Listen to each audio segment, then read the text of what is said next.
كن فضوليا. السلام عليكم ورحمة الله تعالى وبركاته. مرحبا بكم البنات والأولاد في حلقة جديدة من البرنامج ديالكم عمو عندي سؤال. أنا عارف بأنكم استمتعتوا بالحلقة اللي فاتت وبانوا لكم في دماغكم بزاف ديال الأسئلة اللي كنتظروا أنكم تصيفطوا لينا. شكرا جزيلا لهذوك اللي غادي يرسلوا لينا. مازالين مع الضيف الدائم ديالنا السي معاذ صاحب الابتسامة الجميلة. سي معاذ مرحبا بك. تمام. كل سلام، كي داير بخير؟ بخير الحمد لله. اللهم لك الحمد والشكر. السي معاذ، كنا خليناها المره اللي فاتت انك سولتيني واحد السؤال عظيم جدا. قلتي لي ربي عز وجل غنامنوا به لانه هو اللي خلقنا ولانه المفروض اننا نعبدوه. الرسل كنامنوا بهم لانهم هما اللي جابوا لنا الدين، والرسل حنا شفناهم وكلشي. ولكن الملائكه علاش؟ كنت قلت لك السي معاذ بلا ان شاء الله الملائكه غادي نجاوبك على هذا السؤال، وجبت لك واحد العشرة ديال الملائكه اللي غادي نهضروا عليهم. تخلي لك الوقت باش تفكر. كناخذ وقت. معاذ عارف كاين واحد القضيه ذكيه، هو انه ملي كتبغي تفكر في شي جواب بقى تعطل شي شويه، خذ وقتك عاد جاوب باش تفكر. معاذ، من دوك الملائكه اللي كنت ذكرت لك في الحلقه اللي فاتت، شحال اللي بقيتي عاقل عليهم؟ أتعاقل على سيدنا جبريل، سيدنا ميكائيل، وإسرافيل، وملك الموت. 4. اذا عقلتي على 4. باقيين واحد 6 اخرين اللي هما رقيب وعتيد ومنكر ونكير ومالك ورضوان، وهذو غادي نهضروا عليهم ان شاء الله كاملين. لكن بطبيعه الحال ما يمكنش نبداو نهضروا على الملائكه قبل ما نبداو على الرئيس ديال الملائكه اللي هو سيدنا جبريل عليه السلام. مزيان. وقبل ما نبداو، علاش زعما هو رئيس الملائكه؟ جميل. علاش هو رئيس ديال الملائكه؟ جبريل ربي عز وجل اختار. دابا خص بعدا واحد القاعده نحطوها نعرفوها مزيان، هو ان ربي عز وجل هو اللي كيختار، وحنا ما عندناش الخيار. كيقول ربي في القران ما كان له من خيار. فربي عز وجل هو اللي كيختار الرسول اللي صيفطو. وشكون؟ لان تا قريش شنو كانوا كيقولوا للنبي عليه الصلاه والسلام؟ كيقولوا ليه وعلاش صيفطك انت ربي؟ علاش ما كانش يصيفط هذاك الرجل العظيم وهذاك الرجل العظيم وهذاك الرجل العظيم؟ قال لهم ربي عز وجل اهم يقسمون رحمه ربك؟ دابا هما يبداو يقسموا يوليو يوريو ربي شنو كيدير؟ لا، ربي عز وجل اختار جبريل لحكمة هو يعلمها. لكن حنا اللي عارفين ان جبريل هو اعظم الملائكه، وهو المقرب من الملائكه، وهو اقوى الملائكه، وهو مكلف بالوحي. من المهام ديال جبريل عليه السلام انه مكلف. كل ملك من هاد العشرة اللي قلتي كل واحد عنده مهام ديالو. كل واحد من هاد العشرة عندهم، وكاين واحد العدد كبير ديال الملائكه غادي نهضروا على المهام ديالهم اجمالا.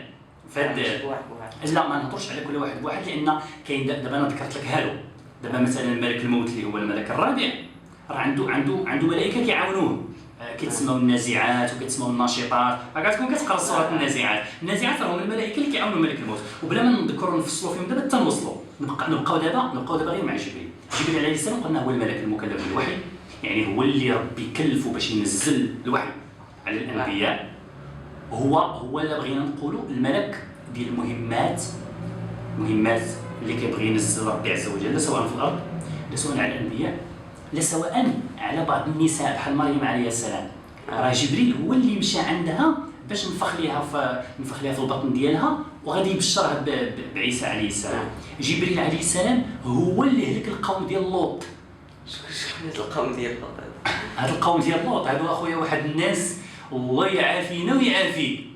هاد واحد الناس ربي خلق الرجال وخلق النساء باش الرجل يتزوج المرأة، والرجل كيتزوج المرأة كيولدوا وليدات والذرية كتبقى غادا والأرض. هاد قوم لوط جاو قالوا ورصا كيفاش الرجال يتزوجوا النساء؟ اوقاف ممكن الرجال يتزوجوا الرجال. قلنا لهم انا خويا والله اللي كنسول عليك انت دابا قلتيها علاش ديال كيفاش الرجال يتزوجوا الرجال. اول حاجه بعد هذا واحد الحاجه سميتو التلبيس ديال الشيطان. كيبدا يتفلى على بنادم وبنادم كيتيق.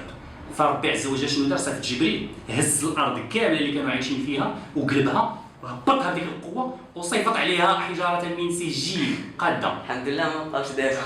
انا باقي نسي معاك. باقيين معانا دابا. هاد معدد الضريب بزاف قال لك الحمد لله اللي ما بقاوش. والله اخويا لا باقيين في هذا الزمان هذا. الكارثه شنو هي؟ هما انهم سيدي جايين باغيين يهضروا قال لك عطيونا قوانين باش الراجل يبدا يتزوج الراجل. دابا تخيل وما كاينش في الحيوانات، عمرني ما شفت سبع كيتزوج سبع تجاو عند البشر. فعموما باقي ان شاء الله نهضروا ملي نوصلوا للانبياء، نهضروا على الايمان برسله، ونذكروا ان شاء الله قوم لوط ونهضروا على هذه القضيه هذه. لكن اللي كاين هو ان ربي عز وجل صيفط جبريل ودمرهم واهلكهم. فهذه المهمات اللي كان جبريل عليه السلام كان كيديرها. وبطبيعه الحال المهمات ديالو راه ماشي تسالات، لان يقدر دابا شي وليد ولا انت يقدر يجيك سؤال اذا دابا صافي جبريل صافي ملي مات النبي عليه الصلاه زعما صافي راه بقى في السماء وما بقاش غينزل. لا باقي كينزل جبريل عليه السلام باقي كينزل زعما بحال كان كينزل مع النبي صلى الله عليه وسلم. هو دابا كينزل ماشي كيما كان كينزل مع النبي عليه الصلاه والسلام، ماشي لديك المهمه، ولكن كينزل في رمضان في ليله القدر. عتكون قريتي في سوره القدر كيقول ربي تنزل الملائكه والروح فيها. الروح كيفاش زعما الروح هذا اسم من اسماء جبريل. علاش ضحكتي؟ صاحبي انا الروح زعما راه محيين واعطين حي. فراسك ملي كنت صغير جاتني نفس الفكره. كنت كنقول تنزل الملائكه والروح فيها، زعما الملائكه كينزلوا عايشين فيهم الروح، فهمتي زعما حيين. نفس سبحان الله. راه شوف دابا الصغر كيكونوا نفس الافكار نفس الاسئله نفس لا، هذا اسم من اسماء جبريل. دابا جبريل عنده بزاف الاسماء، عنده جبريل كما قلتي لي كما قلنا الشيء اذا عظم كثرت اسماء. برافو لك تبارك الله عليك. ما عندي ما نسالك، انا كيعجبوني الحركات تقول اللي نبيين كتقول حاجه كيلقطوها. جبريل عليه السلام عنده بزاف الاسماء فعلا لانه عظيم. عنده جبريل وعنده الروح، تنزل الملائكه والروح فيها، ايوه جبريل فيها معها الروح، وسميته الروح الامين. كيقول ربي نزل به الروح الامين. وعنده من اسمائه روح القدس، كيقول ربي في القران قل نزله روح القدس.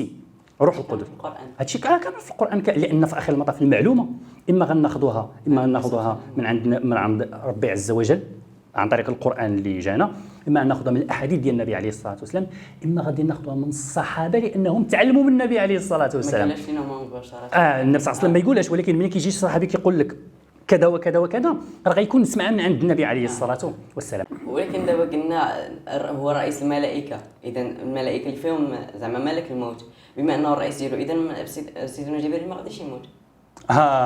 لا اسئلتك انت بشكل بما انه رئيس الملائكه دونك ما غيموتش. المفاجاه السي معاذ انه غادي يموت جبريل. شكون غيقبض له الروح ديالو ملك الموت. ملك الموت.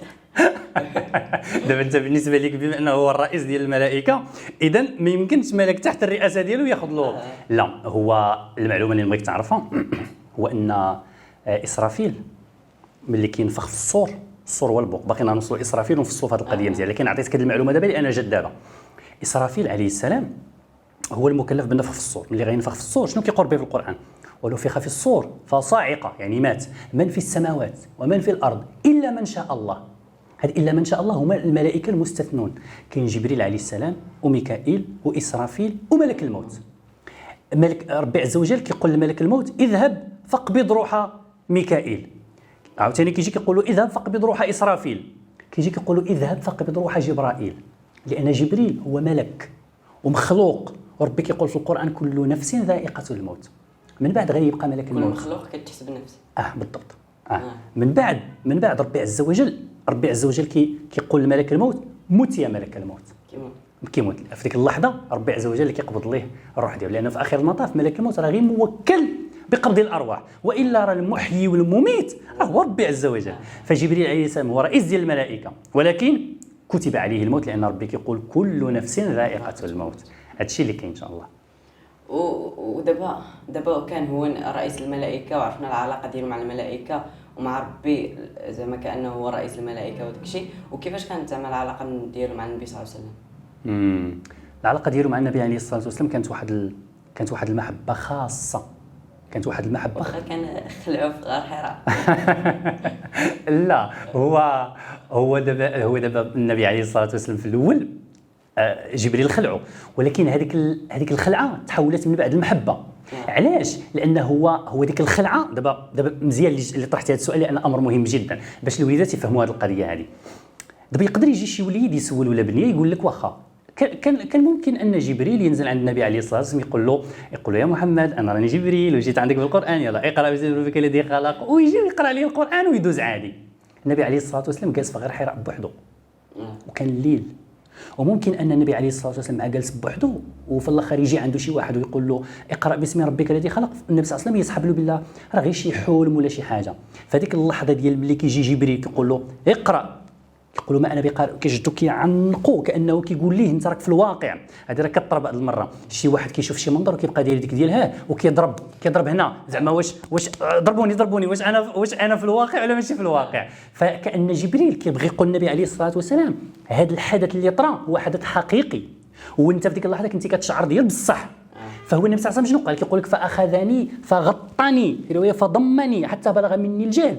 هو النبي عليه الصلاه والسلام تخلع والكرم اللي مشى عند خديجه وداز عند ورقه بن نوفل وشرحات ليه، بالعكس راه هو كان كيخرج كيتشوق لجبريل عليه السلام ولا كيتشوق. فنشأت واحد المحبه بيناتهم عجيبه جدا لدرجه معاذ كان احيانا النبي صلى الله عليه وسلم كيكون جالس وكيجي جبريل عنده بشي خبر كيفرحو. دابا تخيل معايا انت الا كنتي جالس وجا عندك شي واحد جاب لك شي خبر مفرح، تولي تبغيه ولا ما تبغيش؟